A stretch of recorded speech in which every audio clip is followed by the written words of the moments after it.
myrind. Ari? Koalas. Koalas do, okay. Amory? It's a type of zebra, but they carry you. Okay. Grace? Ooh, okay. Major? An animal. Some kind of animal, you're right. The first one that came to my mind was a kangaroo. But, okay, so the eastern barred bandicoot is about the size of a rabbit, and it is found in one small part of Australia. A shy, solitary creature, the bandicoot sleeps in burrows during the day and comes out at night to search for grubs, worms, beetles, and berries.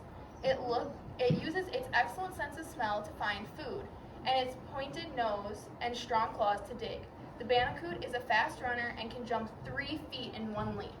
Yes. Whoa. So they're grubs. Grubs? Whoa. They're like different kinds of bugs.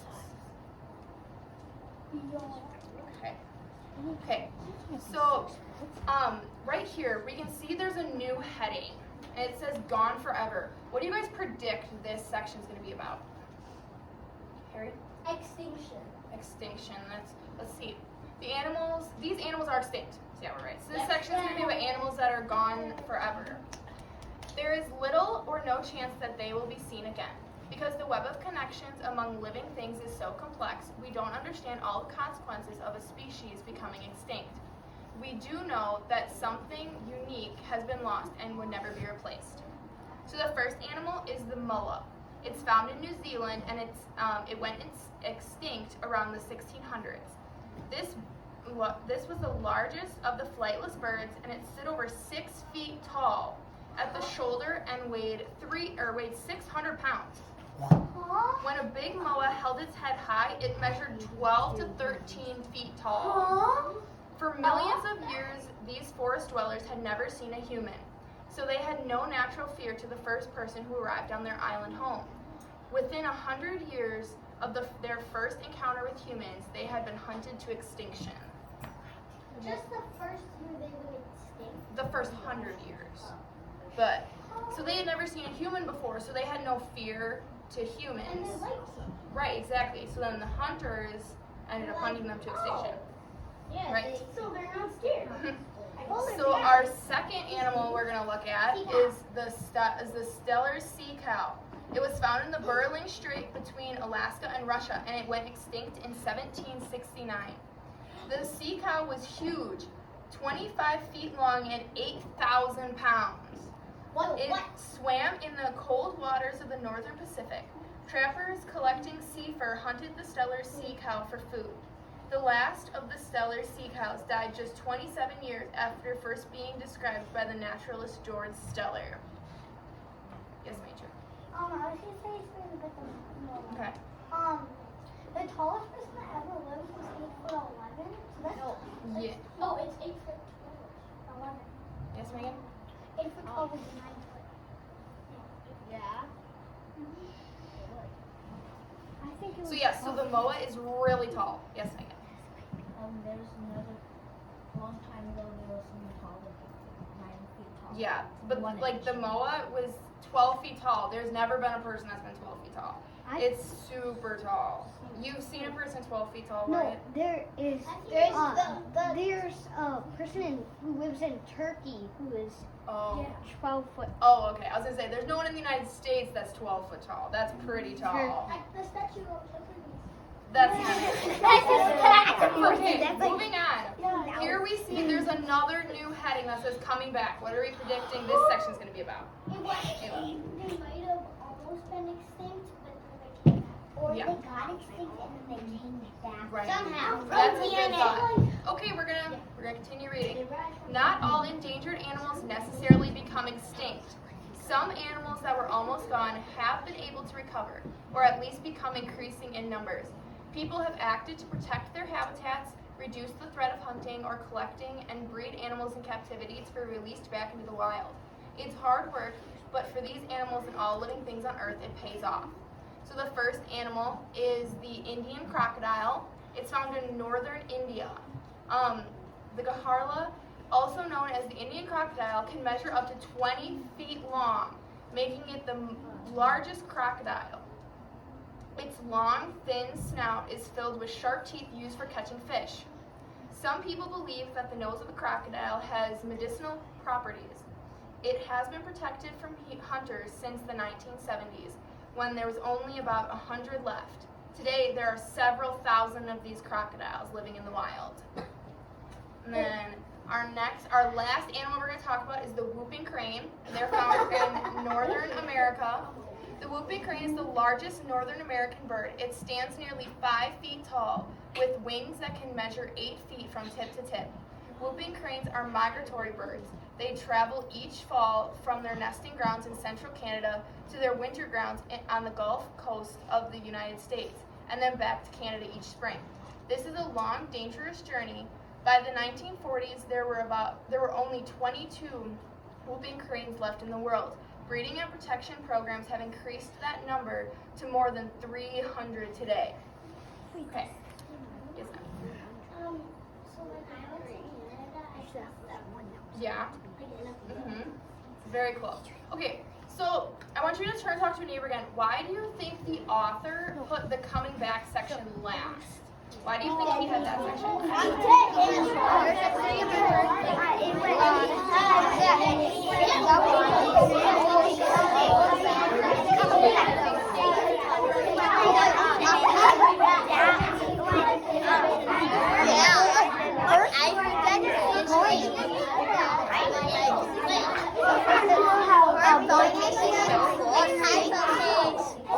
And then coming back.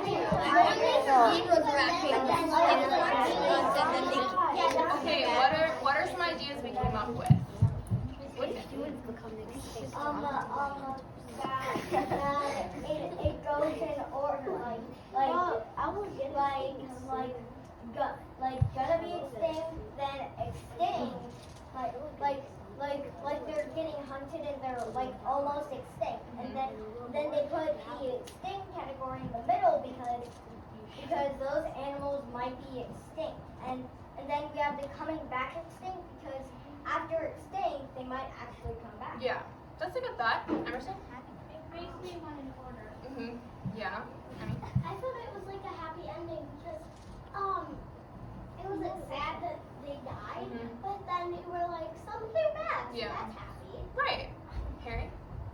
So I think in like year 2000, fish are going to be because back then a lot of people. Yeah. That's a very interesting question. Eddie? Why I think it would be last is because at the start of the book it was saying like what time they got extinct sort of, and they were saying in the 1600s and like 1700s, but that was a long time ago, so probably why he put it at the end so that it would be because I usually take a longer period of time to like realize and know that. So that's probably why they put it at the end because it's probably later. Yeah. Those are all good thoughts. So after reading this book, what are some things do you guys think that maybe we could do to help endangered animals? Talk with a partner again. I think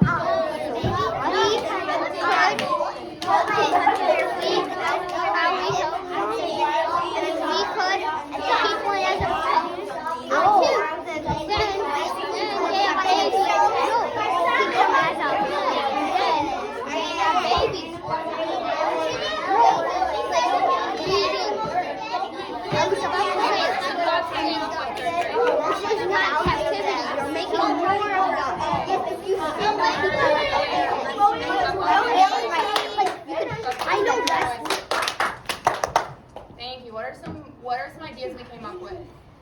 Emerson. Like don't hunt and litter. Okay, that's a good idea. Kayla? I think we should like put up like posters. Posters, that's another good idea. Wyatt? you could like not keep them as a pet, but then you could breed them, and then you could let them out into the wild. That's a very good idea.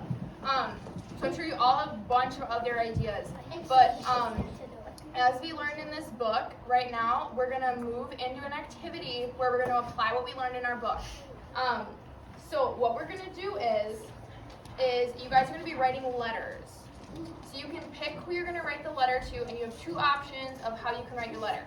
So for the first option, if you want to write a letter convincing someone why they should help endangered animals. So you could say, I think you should help endangered animals because it's good for the environment. Or you could provide reasons why they should help endangered animals. And you need to come up with 2 to 3 reasons.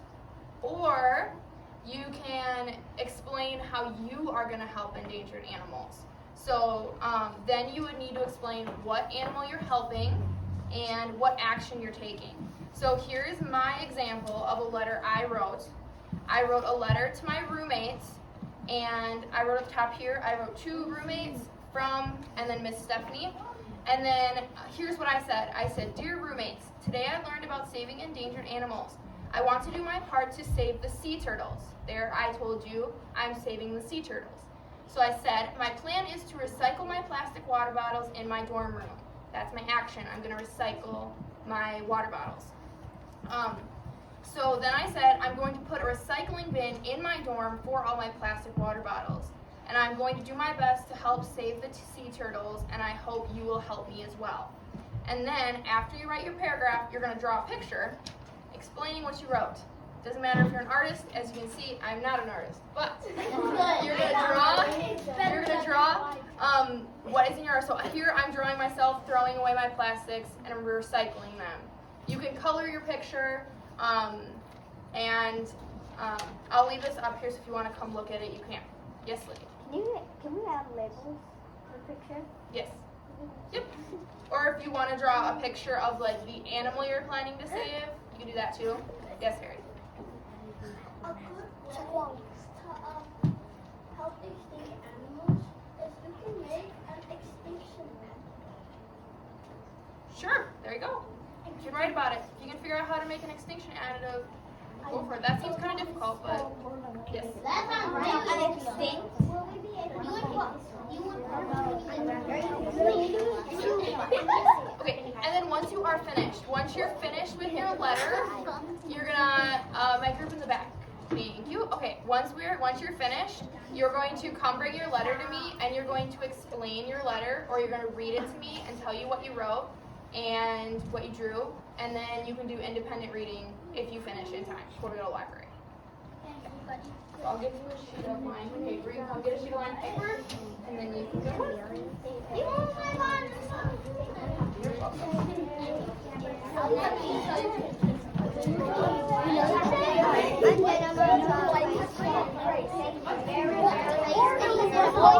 Then I'm gonna make lines down, make a family change. And then there's gonna be Want to work with a partner? You can work with one partner. Okay, that was very hard.